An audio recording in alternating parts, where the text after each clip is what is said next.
Operation सिंदूर के जरिए air strike कर पहलगाम अटैक का बदला ले लिया गया है। दोस्तों, आज हम जानेंगे कि इस जो अभियान है या जो रणनीति है, इसका नाम ऑपरेशन सिंदूर क्यों रखा गया। पर इससे पहले दोस्तों, सभी माताओं बहनों को मदर्स डे की हार्दिक शुभकामनाएं। अब आप ये कहेंगे कि मदर्स डे बीच में कहां से आ गए। दोस्तों, किसी भी दिवस की सही यदि हमें सेलिब्रेशन करना है तो वह तभी होगा जब हम उसके अनुसार आचरण करें। जी हां दोस्तों, आपने सही सुना है, हमने आचरण किया है और आचरण ऐसा किया है कि दुनिया पूरा इसे याद रखेगी और दुनिया हमेशा अपने जेहन में रखेगी कि किसी ने मदर्स डे मनाया।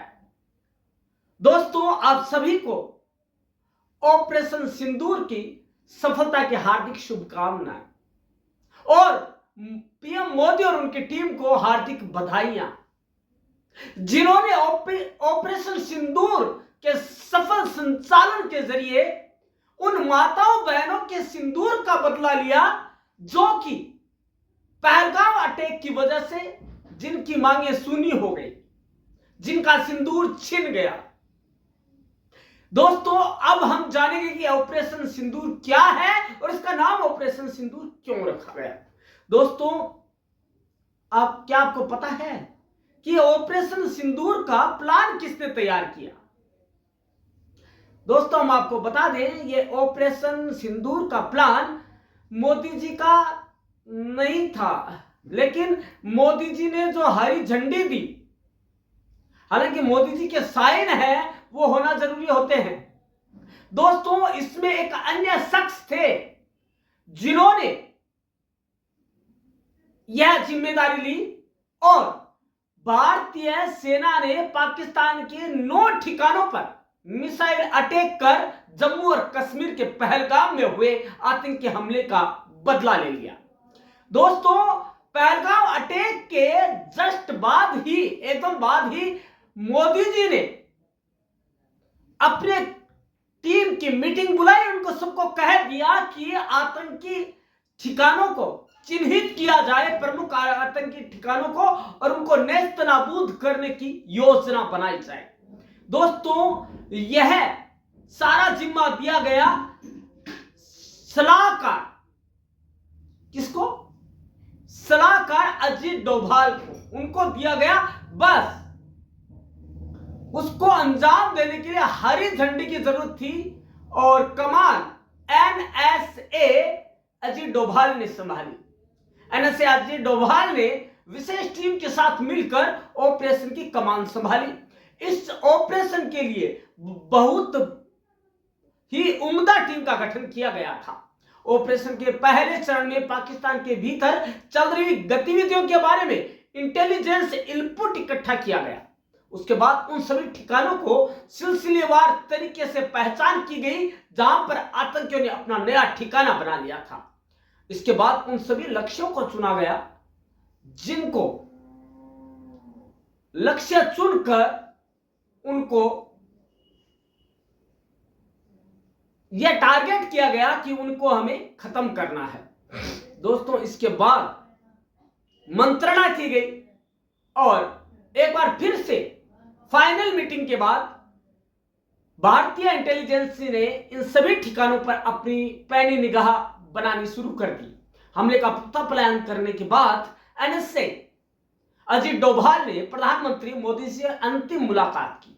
पीएम मोदी से हमले को लेकर गहन मंत्रणा के बाद तय किया गया कि इस हमले में सिर्फ आतंकी ठिकानों को ही निशाना बनाया जाएगा।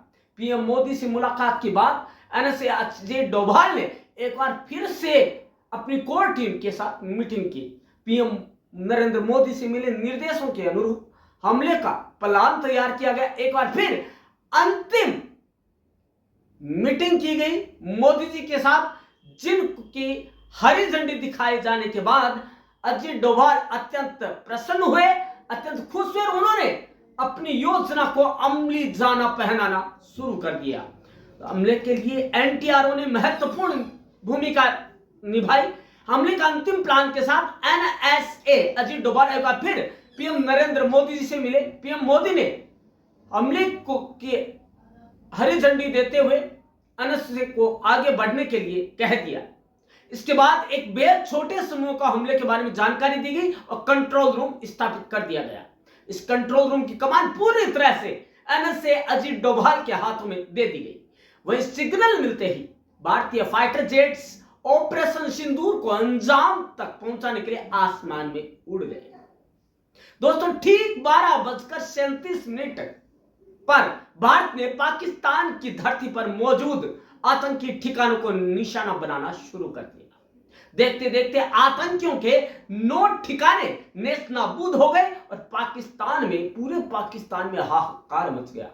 भारतीय सेना, वायुसेना और नौसेना की संयुक्त ताकत ने, तीनों सेनाओं ने एकजुट होकर एक त्रिवेणी बनाकर एक पूरा मोर्चा लेकर पाकिस्तान और पाकिस्तान के कब्जे वाले कश्मीर पीओके में स्थित 9 आतंकी ठिकानों की सटीकता से पहचान कर निशाना बनाकर उनको ध्वस्त कर दिया और बदला ले लिया पहलगाम अटैक का।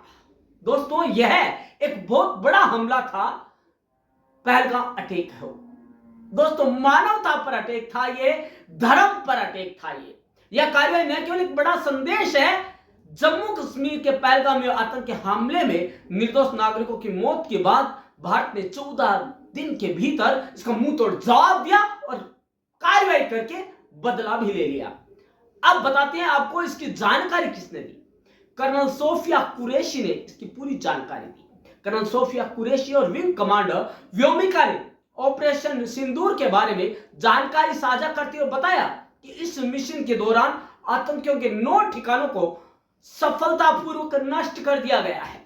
उन्होंने स्पष्ट किया कि पूरे अभियान के दौरान इस बात का विशेष ध्यान रखा गया कि किसी निर्दोष नागरिक को कोई नुकसान न पहुंच पाए, क्योंकि अहिंसा परमो धर्मः भारत की अभी भी नीति है। दोस्तों जिसके लिए एजेंसी से प्राप्त इनपुट्स को बेहद गंभीरता से लिया गया। इतना सब कुछ होते हुए भारत ने क्या सोचा कि मानवता को कहीं भी क्षति ना हो। एक, चाहे वो भारत हो चाहे पाकिस्तान हो, रहने वाला वासिंदा एक जीव है। जीव हत्या भारत के सिद्धांतों में नहीं है। चाहे कितना भी वो कर ले, लेकिन भारत वो हमेशा आतंकियों के ऊपर निशाना साधेगा, उनकी जनता पर नहीं। दोस्तों सवाई नाला कैंप, जो लश्कर तैयबा का प्रमुख ठिकाना माना जाता था, पहला लक्ष्य था। कर्नल कुरैशी ने यह भी स्पष्ट किया कि ऑपरेशन में पाकिस्तान के सैन्य ठिकानों को बिल्कुल भी निशाना नहीं बनाया गया ताकि वो उग्र हो। दोस्तों यदि आतंक के ठिकानों को यदि लक्ष्य बनाना या पाकिस्तान की नाराजगी का कारण बनता है तो पूरा विश्व उसके खिलाफ हो सकता है। दोस्तों अब बात करते हैं किन किन स्पोर्ट्स को उड़ाया गया। मरकज सुबाम अल्लाह बहावलपुर, जो कि जैश ए मोहम्मद का प्रमुख ठिकाना नया बना था। मरकज तैयबा मुरीद के लश्कर तैयबा का मुख्यालय नया बनाया गया था पहलगाम अटैक के बाद। सर्जल टेहड़ा कला जैश ए मोहम्मद का अड्डा था। महमूमा जोया सियालकोट यह हिजबुल मुजाहिदीन का ठिकाना था। मरकज अहले हदीस बरनाला लश्कर तैयबा का नया अड्डा माना जाता है। मरकज अब्बास कोटली जैश ए मोहम्मद का केंद्र।